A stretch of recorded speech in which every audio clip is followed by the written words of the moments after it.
এখানে আমরা এই ওয়ার্ড গুলো পেলাম, I am happy because learning NLP. আর নেগেটিভের মধ্যে এই যে আই এম, এই দুটো তো চলে আসছে, স্যাড আসে নাই, তাহলে স্যাডটা লিখলাম নতুন করে। আই এম চলে আসছে, নট এটা আসে নাই, তো নট লিখলাম।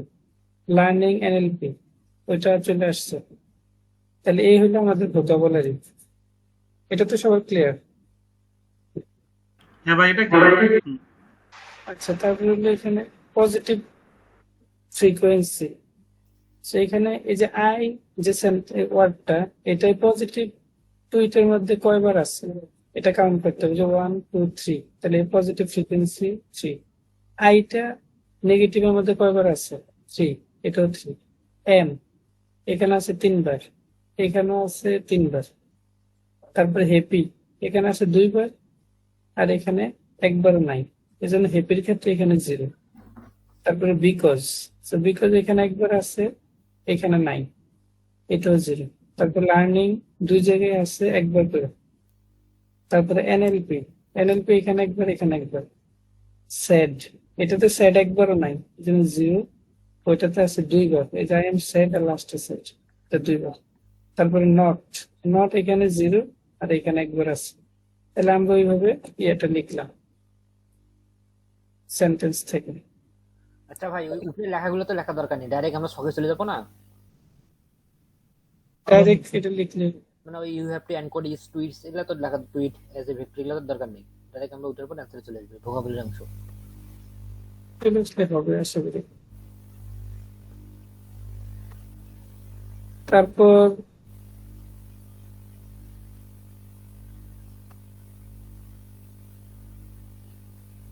আচ্ছা, এখন হচ্ছে আমাদের ওই যে ফ্রিকোয়েন্সিটা বের করতে হবে। যেমন I am sad, I am not learning NLP, মানে আমাদের নেগেটিভ যে সেন্টেন্সটা। সো এইখানে আচ্ছা আশিক ভাই, ভাই হ্যাঁ বলেন। এখানে আমরা যে এই যে I am sad, I am not learning NLP, এই সেন্টেন্সের জন্য আমরা পজিটিভ ফ্রিকোয়েন্সি বের করতেছি, ঠিক না? Right right. পজিটিভ। হুম। তাহলে এখানে আমাদের এই যে এখানে যে পজিটিভ ফ্রিকোয়েন্সি যেগুলো পাইছি, ওগুলোর মধ্যে আমাদের এই সেন্টেন্সটা ম্যাচ করবে। তাহলে এখানে আই আই আছে 3, এম আছে 3, সেড, সো সেড এর জন্য আছে 0। তাহলে আমাদের 3 আর 3 কাউন্ট করতে হবে, 6, সেড তো 0ই। তারপর আবার আই আছে, তাহলে আবার 3 কাউন্ট করবো। রিপিট হলে ভাই আবার কাউন্ট করবো না নাকি? হ্যাঁ, না না না, রিপিট হলে তো মানে একবার কাউন্ট হয়ে আমি গেলে বলি তাহলে। আমি বলি আমি বলি মাহাদি ভাই, আমাদের এখানে কয়টা সেন্টেন্স ছিল উপরে, যাদের এখানে 4টা সেন্টেন্স ছিল না? হ্যাঁ হ্যাঁ হ্যাঁ, 4টার মধ্যে আপনি কোন সেন্টেন্সটা নিয়ে কাজ করতেছেন?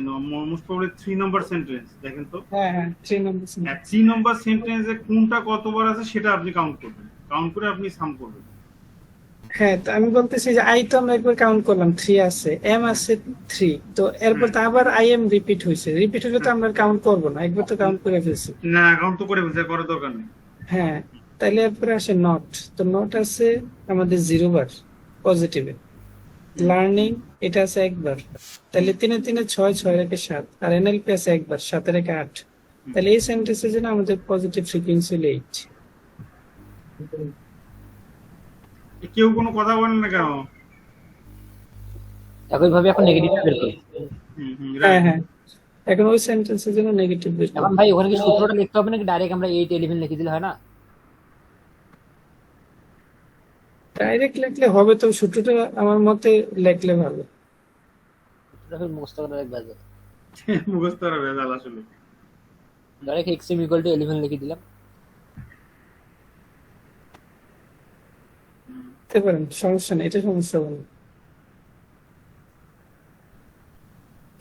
আচ্ছা, এখন ওই নেগেটিভটার ক্ষেত্রে আমরা ওই নেগেটিভ ফ্রিকোয়েন্সি কাউন্ট করবো কি? তাহলে আই এম 3 এ 3 6, স্যাড আছে এখানে 2 বার, তাহলে 6 6 8। তারপরে নট আছে একবার, 8 রেখে 9, লার্নিং আছে একবার 10, এনএলপি আছে একবার, এই হলো 11। তাহলে ওই সেন্টেন্সের জন্য নেগেটিভ ফ্রিকোয়েন্সি হলো 11। আর আমরা এখানে ওই যে একটা ইয়ে অ্যাড করি, 1 সাথে অ্যাড করে নিই, এটা তো। বাইপাসের জন্য হ্যাঁ, একটা ওয়ার্ড। বাইপাস। হুম। সো এখানে তাহলে আমাদের এই সেন্টেন্সের জন্য আমরা পাইতেছি 8 আর 11, আর সাথে 1 আমরা এড করে নেব। 1811 হবে এটার ম্যাট্রিক্সটা। ওই ওয়ানের কাহিনীটা একবার একটু বলেন, ওয়ানটা কেন দিলেন? তাই আশিক ভাই বাইপাস নাকি বায়াস? বায়াস মনে হয়, বায়াস করার জন্য। বায়াস, বায়াস, এই যে বায়াস লেখা আছে, বায়াস, হ্যাঁ, করেসপন্ডিং দ্য বায়াস। হ্যাঁ, এই যে bias। এটা পারপাস আমার যেটা মনে হয় যে এটা স্যারের ওরকম ডিটেইলস বলে নাই। আমার যেটা মনে হয় যে আমরা অল টাইম ওয়ানই নিব, মানে এটাকে এই ভ্যালুর ক্ষেত্রে না নিলাম, যদি ভ্যালু চেঞ্জ হয় তখন কি always one, always one, always one. হ্যাঁ হ্যাঁ স্যার বলছিল ওইরকম দিবে না যে ওয়ান স্যার অন্য কিছু নিতে হবে, ওইরকম দিবে না। কিন্তু ইউজ কেসটা হইলো যেমন ধরেন আপনার দুইটা যদি সেম হয়ে যায় ওই সময় মানে কনফ্লিক্ট হয়, ওই ক্ষেত্রে হয়তো ওয়ানটা প্রয়োজন হয়, কিন্তু ওরকম সিচুয়েশন হবে না, তারপরে আমরা ওয়ান ধরে নিব আর কি। আচ্ছা, তো এরকম সেম ভাবে আমরা ওই চারটা ইয়ার জন্য বের করবো।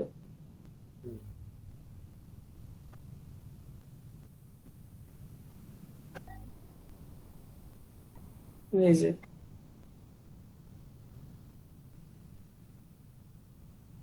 এখানে বেরিয়েছে কোনটা, যে I am happy because I am learning NLP, so ওইটার জন্য আমাদের এরকম বের হবে 142। ওই যে ওইভাবে কম্পারিজন করে। সবাই বুঝছেন? হ্যাঁ ভাই।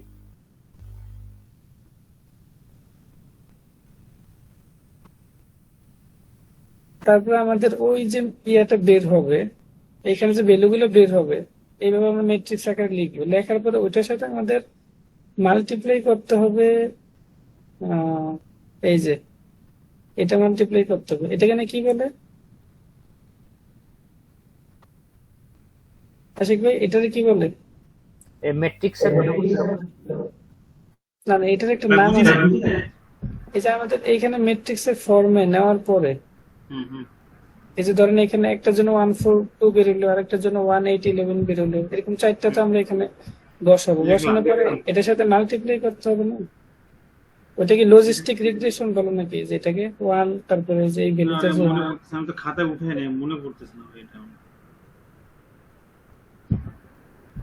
আমার মুনাফ ভাই, আপনি তো মনে হয় তুলছিলেন না খাতায়? আপনি আমার আচ্ছা কাছে- এটা ইয়ে তো, আচ্ছা মনে হয়েছে যে ওয়াইট প্যারামিটারটা মাল্টিপ্লাই করতে হবে, সো ওয়াইট প্যারামিটারটা দেওয়া থাকবে। এটা হলো আপনার, যেমন আমাদের এখানে যে ম্যাট্রিক্সটা বেরোইছে এখানে কত, চারটা আমাদের সারি আর তিনটা কলাম, ঠিক না? চারটা সারি তিনটা কলাম হবে। তাহলে আমাদের এখানে যেটা মাল্টিপ্লাই করব ওইখানে আমাদের একটা সারি, ইয়া একটা কলাম হবে, চারটা সারি হবে, এরকম হইতে হবে, না হলে তো ম্যাট্রিক্স মাল্টিপ্লিকেশন পসিবল না। Right right right. হ্যাঁ, তো ওই কলামটা আমাদের দেওয়া থাকবে, যে কলামটা আমরা মাল্টিপ্লাই করবো এটা দেওয়া থাকবে, তখন এটা মাল্টিপ্লাই করে তারপরে ভ্যালু বের করতে হবে।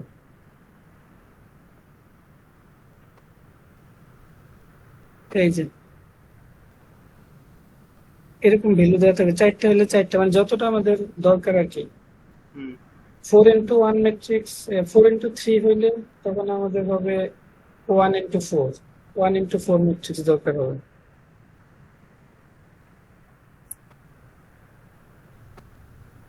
সো এটা হলো মোটামুটি ফিচার এক্সট্রাকশন এরিয়া। এখন আসেন, আরেকটা আমাদেরকে দিছিল ওই যে ওয়ার্ড দেওয়া থাকলে ওটাকে টপ ডাউন আর বটম আপ পার্সিং, ঠিক না? হ্যাঁ হ্যাঁ রাইট রাইট রাইট। আচ্ছা, এখন এটাতে যাই।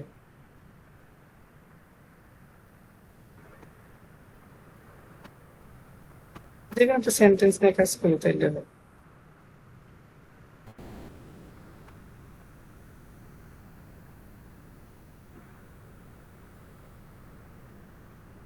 আচ্ছা, এখানে এটা একটু বুঝে নিলে সুবিধা আর কি, যেমন আর্টিকেল আমাদের এ এন দা তিনটা হইতে পারে, নাউন হইতে পারে, এগুলো তো সবাই চিনি।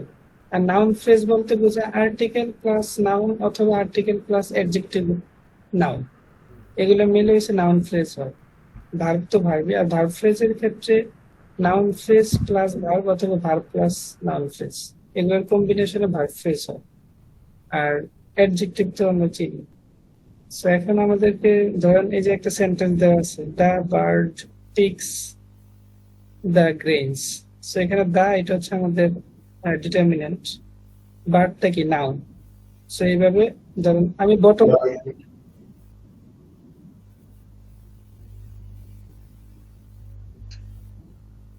হ্যাঁ হ্যাঁ, আমি বলি ওই যে যদি আমার কাছে সহজ মনে হয়েছে বটম আপ পার্সিং, নিচ থেকে যদি উপরে যাই, এটা আমার কাছে সহজ মনে হয়েছে।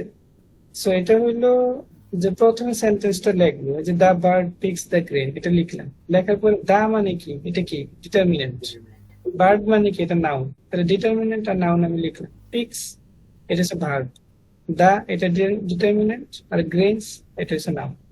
এখন এই যে ডিটারমিনেন্ট আর নাউন মিলে কি হয়, নাউন ফ্রেজ হয়। এই যে উপরে যে নাউন ফ্রেজ মানে কি ডিটারমিনেন্ট প্লাস নাউন অথবা ডিটারমিনেন্ট প্লাস অ্যাডজেক্টিভ নাউন, এরকম হইলে না না, রুল মনে রাখতে হবে। তোমার একটা সেন্টেন্স, আচ্ছা যদি দেওয়া থাকে তাহলে তো ভালো, কিন্তু আপাতত মনে রেখে কি বেসিক যেগুলো আছে, যেমন একটা সেন্টেন্স হয় নাউন ফ্রেজ আর ভার্ব ফ্রেজের কম্বিনেশনে তোমার সেন্টেন্স হয়। এরপরে নাউন ফ্রেজটা আবার কিরকম হইতে পারে, ডিটারমিনেন্ট প্লাস নাউন অথবা ডিটারমিনেন্ট প্লাস অ্যাডজেক্টিভ। আর ভার্ব ফ্রেজটা হইতে পারে ভার্ব প্লাস নাউন ফ্রেজ অথবা নাউন ফ্রেজ প্লাস ভার্ব। এটা হচ্ছে রুল। সো এখন এখানে যেহেতু আমরা ডিটারমিনেন্ট আর নাউন এই দুইটা কম্বিনেশন করে আমরা নাউন ফ্রেজ লিখতে পারি, এই দুইটাতে এখানে ডিটারমিনেন্ট আর নাউন মিলে নাউন ফ্রেজ লিখতে পারি। আর এটা তো ভার্ব, আর ভার্ব আর নাউন ফ্রেজ মিলে আবার ভার্ব ফ্রেজ, তারপর নাউন ফ্রেজ আর ভার্ব ফ্রেজ মিলে সেন্টেন্স। এই হলো আমাদের বটম আপ পার্সিং। আর টপ ডাউন বললে আমার মতে বটম আপ করেই তো টপ ডাউন মানে উপর থেকে আসবে, যে আমার এটা একটা পুরো একটা সেন্টেন্স, সেন্টেন্সকে ভাঙলে দুই ভাগে হয়, নাউন ফ্রেজ আর ভার্ব ফ্রেজ। তারপরে দেখবো যে নাউন ফ্রেজকে আমার এখানে নাউন ফ্রেজ যেটা আছে এটাকে ডিটারমিনেন্ট নাউন নাকি ডিটারমিনেন্ট প্লাস অ্যাডজেক্টিভ নাউন। সেখানে যেটা দা ভার্ব আছে তাহলে এটা ডিটারমিনেন্ট প্লাস নাউন, আর এখানে আছে কি ভার্ব ফ্রেজ, তো ভার্ব ফ্রেজে এখানে ভার্ব খুঁজবো, তো ভার্ব তো ফিক্স। আর নাউন ফ্রেজ এরপর আমরা আবার খুঁজবো যে এটা কি ডিটারমিনেন্ট অফ নাউন নাকি ডিটারমিনেন্ট অফ অ্যাডজেক্টিভ নাউন, তাহলে এখানে আছে দ্য গ্রেনস, সেটা তো ডিটারমিনেন্ট অফ নাউন হবে। এইভাবে আর কি। এখানে মনে আসছে একটা এক্সাম্পল। ভাই এই প্রশ্নের মধ্যে যে ফিগারটা দেওয়া থাকবে তাই না? প্রশ্নে কি ফিগারটা দেওয়া থাকবে? এই আপনারা একটু অ্যাসাইনমেন্টটা দেখেন আর অ্যাসাইনমেন্টের সলিউশনটা দেখেন, তাইলে বুঝে যাবেন। হ্যাঁ, হ্যালো। ওকে ভাই। কোশ্চেন কি করতে বুঝিনি, আবার বলো। এই মাদি ভাই, হুম, হুম। আমি কিন্তু গ্রুপে ওই যে অ্যাসাইনমেন্ট দিছি আর অ্যাসাইনমেন্টের সলিউশনটা দিছি। হ্যাঁ, হ্যালো। ওকে। হ্যাঁ। ওইটা দেখলে আপনারা আইডিয়া পাবেন যে স্যার কোশ্চেন কিভাবে করে এবং এটার সলিউশন কি হবে। হ্যাঁ, সবই আছে, মানে একটা আইডিয়া পেয়ে যাবেন। এই যে এখানে একটা এক্সাম্পল আছে দেখেন, টপ ডাউন প্লাস বটম। কোন গ্রুপে দিছেন বস? ওই যে এনএলপি আমরা যে স্টাডি করি ওই গ্রুপে দিছি। এনএলপি গ্রুপে পান নাই আপনি জুবার ভাই? আমি এখনই মানে ইয়া করলাম, মোবাইল নিলাম, যে আপনার মেসেজ দেখে জয়েন করছি। ওগুলো আগেই দিছিল, আগের মেসেজটা খালি পাইছি। আগেই ছিল তো জুবার ভাই, আগে মানে আমাদের দেখেন। আচ্ছা, আমাদের মানে এই গ্রুপটাই না ফাইনাল সেমিস্টার না কোনটা? আরে ওই গ্রুপে, পাবলিক গ্রুপে দেবো নাকি? মাথা নষ্ট হয়েছে আপনার। আমি আবারও দিচ্ছি ভাই। আচ্ছা আচ্ছা ঠিক আমি আছে। আবারও দিচ্ছি, এইটা দেখলে আমাদের আইডিয়া হবে যে আসলে ফাইনালের কোশ্চেন কেমন হবে। হ্যাঁ, আচ্ছা আচ্ছা। আচ্ছা এখন এখানে দুটো জিনিস আছে, এটা দেখে নেন, তারপরে আপনারা ওই আশিক যে অ্যাসাইনমেন্ট দিছে ওটা আর মিলে নিন। এইটা যে স্ক্রিনে দেখাচ্ছেন এটা কোনটা? এটা হচ্ছে ভাই ওই যে এনএলপি ইন্ট্রোডাকশন টু যেটা স্লাইড, ওইটা থেকে আমরা ডিসকাস করছি। আমরা অলরেডি একটা কমপ্লিট করে ফেলছি এখানে, এই যে ফিচার এক্সট্রাকশনের যে ম্যাথটা ওটা আমরা দেখছি, এখন এটা আমরা প্রায় শেষের দিকে। আচ্ছা এখন দেখেন এখানে যে একটা সেন্টেন্স দেওয়া আছে, ম্যারাডোনা থ্রিউ দ্য বল। তো এখানে প্রথমে আমরা সেন্টেন্স, যদি আমরা টপ ডাউন করি, প্রথমে সেন্টেন্স, এই পুরোটা তো একটা সেন্টেন্স, সেন্টেন্সকে ভাঙলে আমাদের দুইটা ভাগ হয়, নাউন ফ্রেজ আর ভার্ব ফ্রেজ। তো এখন এখানে খুঁজবেন যে নাউন ফ্রেজ আছে কিনা। সো এখানে যেমন ম্যারাডোনা, এটাকে একটা নেম, সো আমি লিখলাম নেম, আর হচ্ছে এখানে ভার্ব ফ্রেজ, নেমের পরিবর্তে তারপরে ম্যারাডোনা লিখলাম। আর ভার্ব ফ্রেজকে ভাঙলে আবার কি হয়, ভার্ব প্লাস নাউন ফ্রেজ। তারপরে দেখেন এখন ভার্ব খুঁজবেন, এই যে থ্রিউ, থ্রিউ হচ্ছে ভার্ব, তারপরে আমরা এটা লিখলাম, লেখার পর নাউন ফ্রেজ। এখন নাউন ফ্রেজ আবার কি, ডিটারমিনেন্ট মানে আর্টিকেল প্লাস নাউন অথবা আর্টিকেল প্লাস অ্যাডজেক্টিভ নাউন।